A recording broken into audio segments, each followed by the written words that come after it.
বর্তমান সময়ে ফেসবুক নিয়ে সবারই একটা প্রশ্ন যে আসলে মোটামুটিভাবে অনেক বড় বড় সেলিব্রিটি পার্সন আছে যাদের 1 million 2 million 3 million 5 million follower, কিন্তু তাদের প্রোফাইলে যাওয়ার পর বা পেজে যাওয়ার পর আপনারা প্রোফাইল পিকচার কিংবা কভার ফটো দেখেন না। তো আসলে এই বিষয় নিয়ে অনেকে সন্দেহ জাগে যে আসলে এত বড় মাপের একজন সেলিব্রিটি পার্সন, তো তার প্রোফাইল পিকচার কিংবা কভার ফটো কেন নাই। আসলে ফেসবুকে বর্তমান সময়ে একটা আপডেট চলতেছে, আর সাইবার ক্রাইমে কিছু মানুষ আছে যারা মনে করেন আপনার বাজে বিহেভ করতেছে। জানেন যে ফেসবুক পেজ গায়েব হয়ে যাইতেছে বা অনেক ধরনের সমস্যা হইতেছে, যারা ফেসবুক পেজ নিয়ে কাজ করতে পারতেছেন না।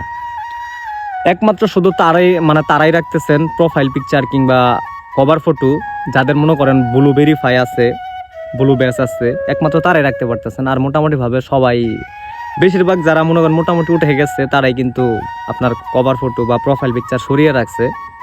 এটা আপনার অন্য কোনো সমস্যার জন্য না, ফেসবুক আপডেট প্লাস সাইবার ক্রাইমের যে কোনো একটা ঝামেলার জন্য সবাই মোটামুটিভাবে এটা সরাই রাখছে। তো আমারও বলছিল 2-3 জন ভাই যে তুমি এই কাজটা করে রাখো আপাতত, যেহেতু ফেসবুকের একটা আপডেট চলতেছে, ফেসবুক নিয়ে ঝামেলা হইতেছে।